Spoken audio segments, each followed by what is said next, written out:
Oi, gente! Boa tarde, sejam todos bem-vindos para a nossa live do meio-dia, que hoje começa 7 minutinhos atrasado, né? Mas vamos lá, como vocês sabem, às vezes eu tenho que esperar o próprio Instagram se organizar para que eu possa entrar e eu saio direto de um atendimento para a nossa live. Então, às vezes eu não consigo estar meio-dia em ponto aqui porque o atendimento teve um atraso, mas agora estou aqui. E hoje nós vamos falar sobre hierarquia e adoecimento. Boa tarde, Patrícia, seja bem-vinda. Eu gostaria de trazer para vocês uma reflexão sobre hierarquia. E não só essa hierarquia, porque a gente aprende sobre olhar para os mais velhos, né? Mas nós temos algumas dinâmicas ligadas à hierarquia que nos impactam sem a gente perceber. Eu tive recentemente uma questão de hierarquia ligada a negócios que eu tive que olhar para isso em muita profundidade antes que eu adoecesse. E eu quero trazer para vocês esse olhar para vocês observarem o processo hierárquico em todas as áreas da sua vida e entender o que é que pode te fazer desrespeitar essa hierarquia, que é uma das leis mais importantes que nós temos dentro do olhar sistêmico, que quando desrespeitada, arrebenta com a nossa vida, em resumo, e nos adoece, né? Então vamos lá, nós estamos acostumados, porque a gente aprende do respeito aos mais velhos. Mas dentro do olhar sistêmico, nós temos algumas nuances, principalmente quando isso está ligado aos negócios. Quero trazer para vocês uma reflexão sobre a nossa própria posição dentro da hierarquia, né? Eu tenho, os meus pais estão antes de mim, antes deles meus avós, isso eu sei de cor e salteado. Mas como que funciona essa ordem hierárquica quando a pessoa tem vários filhos de relações anteriores, por exemplo? Um filho é melhor que o outro? Um filho tem mais direito do que o outro? Como isso conversa com vocês? Porque aquele filho mais velho, que tem mais responsabilidade em relação aos irmãos, ele tem mais respeito desses irmãos por ele, por esse lugar, de ter cuidado, de ter ajudado a orientar, né? Caso ele tenha executado esse lugar. E ele chegou primeiro, entretanto, ele chegou primeiro na mesma linha geracional. É diferente do lugar do pai. Então, mesmo que eu exerça uma função de mãe dos meus irmãos, que eu cuide dos meus irmãos, que eu tenha sido içada para esse lugar de responsável pelos meus irmãos, eles seguem sendo meus irmãos e eles têm um pai e uma mãe. Quando eu esqueço isso, quando eu desordeno isso, quando eu desrespeito essa partezinha, isso me traz um adoecimento. Porque eu assumo um lugar que não é meu.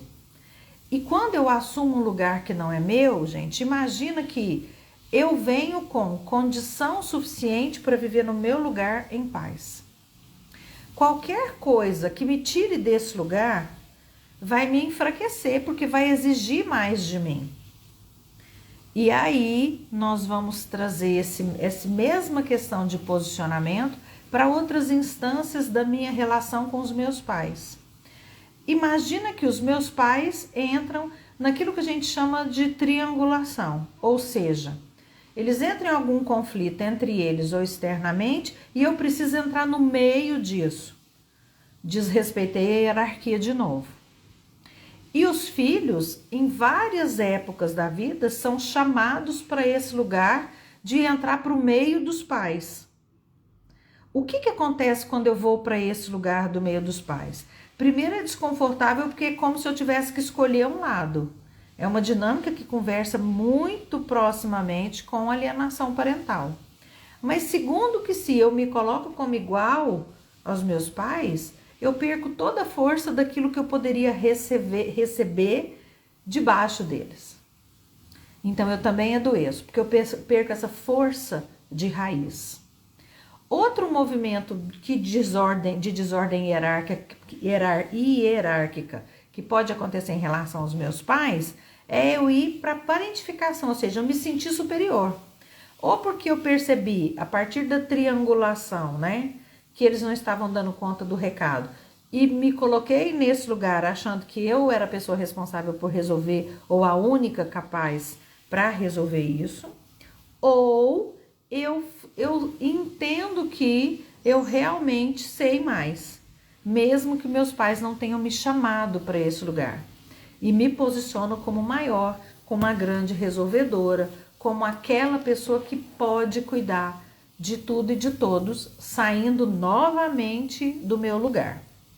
Essas desordens hierárquicas da relação com os pais, elas vão reverberando em muitos lugares. Por exemplo, se eu entro em triangulação na minha família e em parentificação, muito provavelmente eu vou fazer isso no meu trabalho.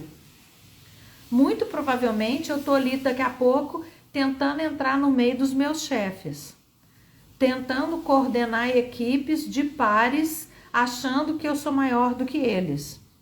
Aquilo que eu aprendo sobre hierarquia e como eu me comporto dentro dessa hierarquia no meu ambiente familiar reverbera nos negócios. Exatamente, Lu, é um lugar extremamente pesado, né? Doloroso, que exige muito de nós, porque aí o que acontece?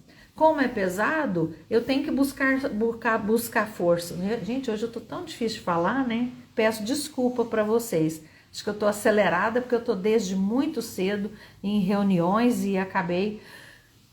Vou assentar para a gente seguir. Então, se tá pesado para essa pessoa fora do lugar, essa pessoa vai ter que buscar uma forma de organizar esse processo hierárquico. Porque senão eu vou fazer o mesmo movimento do meu sistema familiar por onde eu for, inclusive nas minhas amizades. Porque é como se você engatasse assim uma primeira e fosse fazendo isso. Então, eu já cuido dos meus irmãos, eu posso cuidar dos meus amigos, e eu posso cuidar dos meus liderados, e eu posso cuidar dos amigos dos meus filhos, e eu posso resolver o problema do mundo. E aí eu vou trazendo para mim esse peso de resolver aquilo que não é meu, e isso vai me adoecer. A minha coluna trava. Eu começo a ter dificuldade de me relacionar, minha pele começa a refletir minha dificuldade de me relacionar, porque eu não tenho tempo. Então, se eu não tenho tempo para me relacionar, o meu corpo começa a provocar em mim processos de adoecimento que evitem o relacionamento. Então, eu tenho psoríase, candidíase, doença de pele, excesso de dor de cabeça, porque eu não estou dando conta de controlar tudo. Eu começo a ter labirintite, porque eu entendo que eu não tenho força para olhar todas as coisas ao mesmo tempo, e eu quero olhar tudo ao mesmo tempo. E aí, um pequeno movimento, que eu acho que é uma bobagemzinha, dispara, inclusive no meu corpo, adoecimentos. Eu trouxe aqui um pouquinho do que podem ser os adoecimentos a partir de um único movimento de sair do meu lugar para tentar resolver aquilo que não me compete. Pequenos movimentos, né? Porque, por exemplo, nós sabemos que quando nós desenvolvemos doenças para repelir a conexão, o contato, nós estamos dando um sinal, não estamos abertos, não estamos disponíveis, estamos adoecidos em algum lugar na nossa alma que evita o contato, o toque. E esse movimento da pele pode ser um sinalizador, não se aproxime de mim porque eu não tenho tempo de olhar para isso. E uma das razões de eu não ter tempo de olhar para contato, vínculo, conexão e afeto é que eu estou absolutamente assoberbada com coisas dos outros. Eu faço um convite para vocês. Observe tudo que você faz ao longo do seu dia, faz um exercício assim, uma semaninha de anotação. Tudo. Acordei, escovei os dentes, fiz xixi, etc, etc, etc, etc. Veja no final do dia e depois no final da semana todas as coisas que você fez que não te competiam fazer, que não era da sua alçada, que você não precisava fazer, que você se ofereceu para fazer e depois falou: ai, gente, por que eu assumi esse compromisso? Eu não precisava fazer isso. Era o dia do meu descanso, era o momento do meu sossego, era a hora da leitura. Por que eu fui fazer isso? E aí, se você está fazendo para fora, né? Se você está lá no seu trabalho, fazendo hora extra sem que as pessoas peçam, ou entrando no serviço que não é seu, né? Inclusive causando muitas vezes as pessoas que atravessam o trabalho de outras pessoas, elas não só estão desequilibrando a própria situação hierárquica, como elas estão também arrumando um problema sistêmico, né? Porque elas vão desautorizando outras pessoas e vão trazendo um conflito até mesmo para dentro daquele negócio. Então, aqui, só nessa minha relação com os meus pais, eu já vou para um lugar de adoecimento. E se esse problema que eu estou atravessando tiver relação com os meus irmãos? Se for uma questão hierárquica ligada à minha dinâmica com os meus irmãos. Boa tarde, Simone, seja bem-vinda. O que acontece na relação de irmãos? Ou o mais velho vai para esse lugar porque ele acha que ele tem o lugar de cuidar dos irmãos, ou ele é colocado lá. Quantas pessoas eu conheço que ou os pais eram solo, ou ambos trabalhavam muito, e aquele filho teve que ficar cuidando dos outros irmãos, responsável pelos outros irmãos.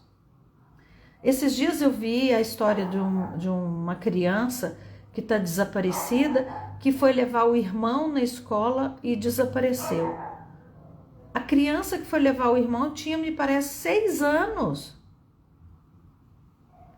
E estava indo levar o irmão mais novo na escola. Gente, essa criança de 6 devia estar sendo levada à escola.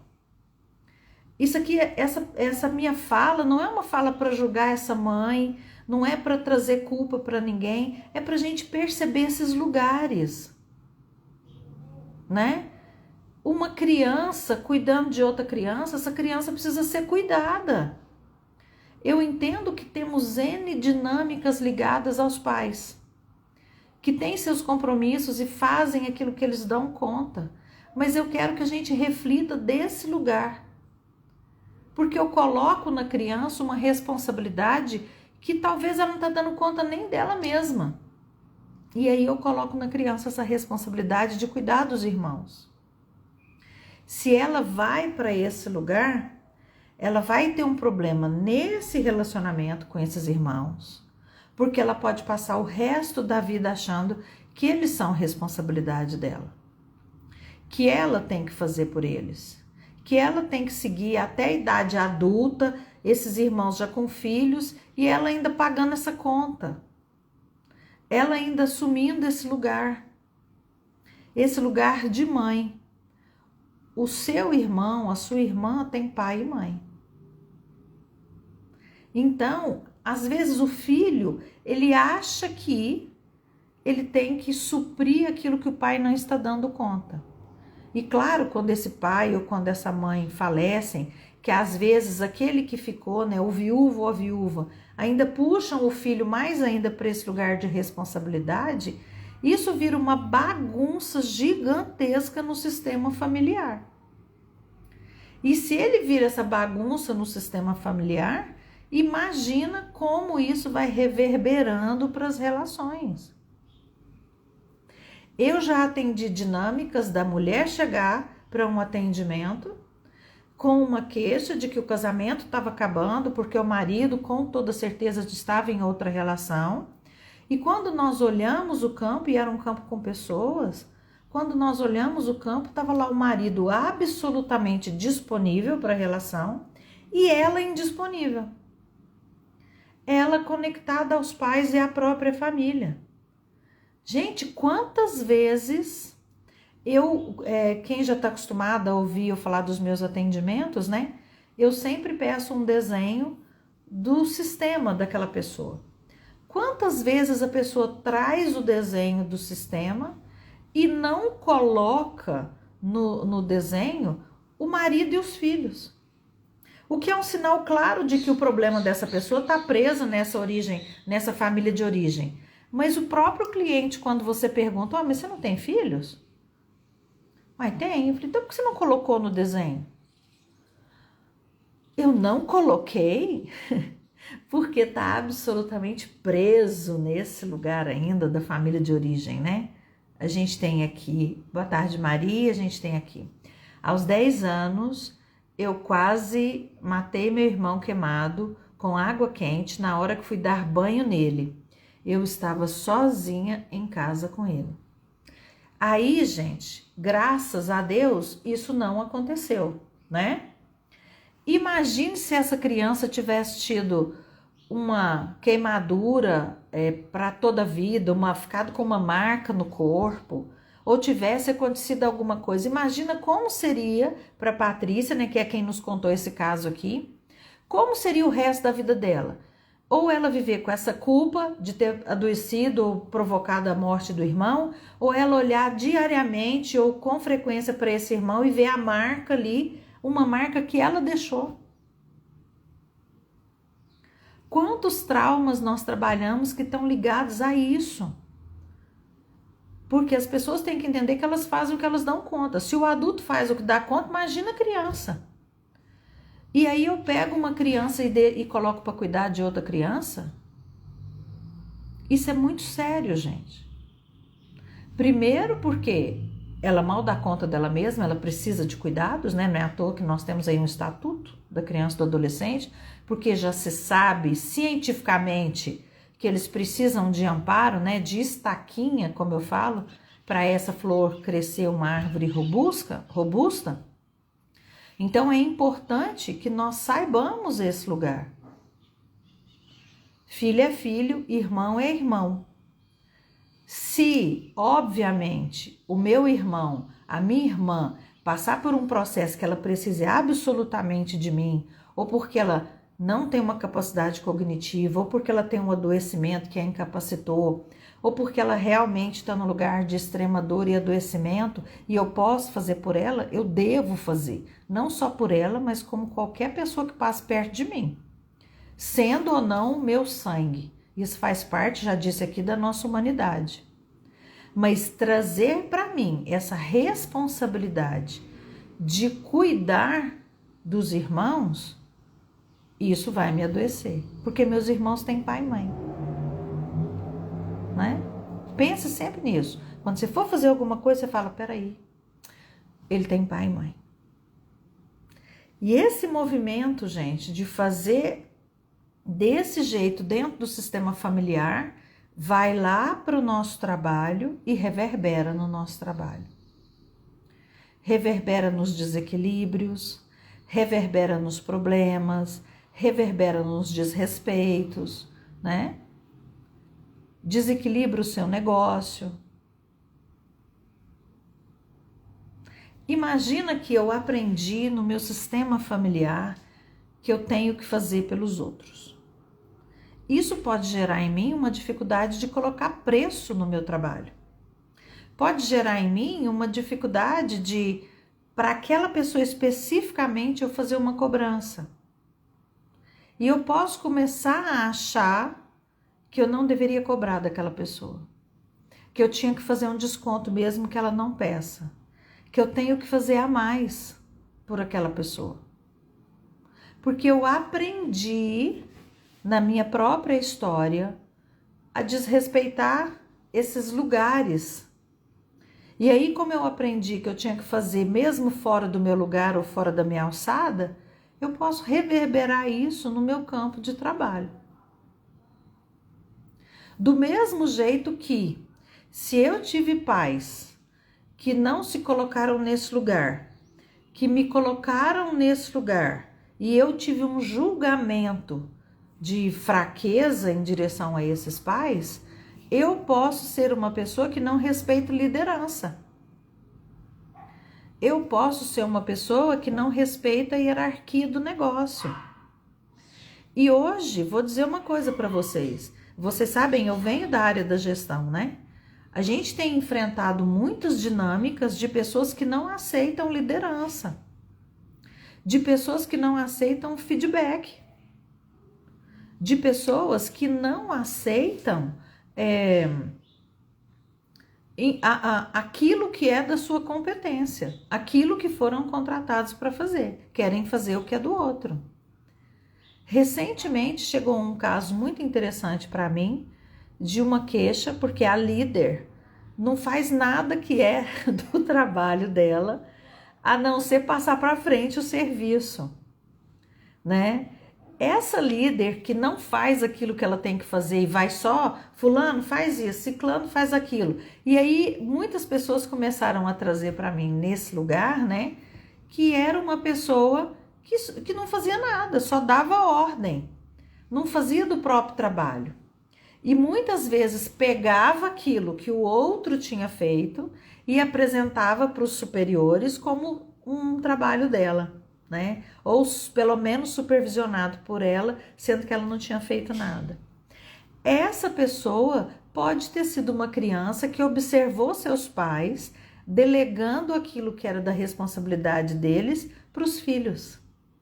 E aí ela aprendeu que os mais velhos, que os que estão em ordem hierárquica superior, podem sim empurrar o serviço para os mais novos, para aqueles que vieram depois. Algumas coisas são importantes. Na semana que vem nós vamos começar a trazer muita dinâmica de dinheiro, negócios, empresas, né? Porque a gente tem um projeto dentro dessa área. Eu até convido vocês, né? Quem tem interesse em trabalhar na área de negócios com o pensamento sistêmico, já é consultor, já é líder de negócios, empreendedor, empresário, terapeuta que atua dentro das empresas, psicólogo organizacional, gestor de RH. Nós temos um projeto específico que chama Comunidade de Negócios, onde nós vamos olhar para o seu negócio, para a sua carreira, nós vamos trazer a aplicação do pensamento sistêmico, nós vamos te ensinar a trabalhar com pessoas e com esse tipo de temas, mas também nós vamos trazer aqueles negócios que nós já atendemos, os nossos próprios cases. São encontros quinzenais ao longo do ano, começa em fevereiro e vai até dezembro, né? Quem sentir no coração, quem quiser trabalhar com isso, ou quiser trabalhar o próprio negócio, a própria carreira, sair desse lugar, o momento é agora. A gente começa na primeira semana de fevereiro e vai ser um grupo topíssimo. Então tá aí feito o convite. Mas a semana que vem eu vou falar mais sobre essas dinâmicas de empresa. O que é interessante você observar? Nós não podemos pegar o pensamento sistêmico familiar e jogar na empresa como se fosse a mesma coisa, porque não é. E uma das coisas que não é justamente a questão da hierarquia. Porque dentro do sistema familiar, aquele que chega, né? Eu cheguei primeiro que o outro, eu sou mais velha. Eu tenho esse lugar na ordem hierárquica, eu costumo falar, a gente olha quem passou primeiro pela porta. Dentro de uma empresa, nós temos aquele que tem mais tempo de casa e temos aquele que tem o lugar de liderança. Não necessariamente o que tem mais tempo de casa, ou seja, o que chegou primeiro, é aquele que hierarquicamente está numa posição de liderança. Então, isso são coisas dentro do negócio que vão dando problema, principalmente nas empresas familiares, né? E nós vamos trazer muito sobre esse tema para vocês. Espero que vocês sigam conosco aí. Segunda-feira eu tô aqui de volta, firme e forte, ao meio-dia. Tem aqui uma fala da Simone que eu vou ler para vocês. Nossa, Patrícia, assumi o lugar do meu pai aos 13 anos de idade. Fui trabalhar e conquistei minhas coisas. Minha irmã não. Sempre peguei coisas erradas dela, pois minha irmã jogava para mim e até hoje deve ser assim. Eu acho que o texto não deu certo, né? Renata, tá acabando, mas eu vou deixar gravada, tá? A Tawane, é horrível mesmo. Quando vou falar sobre valores, me dá um nó na garganta, já explicando o porquê daquele valor, sem ao menos a pessoa perguntar. Ah, Tawane, então, excelente. Fica atenta nas lives da semana que vem, que eu vou trazer muito sobre esse tema, dinheiro, precificação, o nosso valor, porque isso conversa com autoestima, autoconfiança, aprendizado dentro das nossas próprias histórias, questões de bullying, biografia, tem um monte de coisa que interfere nisso, tá? Semana que vem eu vou trazer. Então, amores, ó, acho que eu respondi todas as perguntas. Gratidão, Lu. A Lu tá aqui falando, esse curso é fantástico, é incrível, né? A palavra dela. A Lu fez esse curso, pode falar do lado de dentro. Gente, muita gratidão, muito obrigada. Deus abençoe abundantemente todos vocês. Até segunda. Tchauzinho.